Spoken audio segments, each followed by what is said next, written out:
Took him to get really checked out, and because of certain things that he was displaying, he was diagnosed as having cerebral palsy.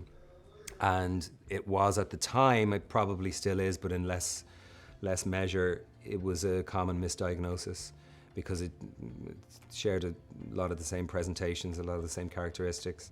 And it wasn't until he was about 2.5 years old that another doctor, pediatric neurologist, spent a little bit of time with him and saw that James, one of the characteristics of Angelman syndrome is outbreaks of laughter. They call it inappropriate outbreaks of laughter, but I don't know if there is such a thing as inappropriate outbreak of laughter if it comes from a sincere place and it lacks malice. I've just obviously qualified it greatly, so maybe there is, but the doctor saw that James was laughing a lot in the office, and he was also doing this movement a lot with his hands. But this pediatric neurologist took a look at James and said to James's mom, "Has he been tested for Angelman syndrome?" And Kim said, "What's that?"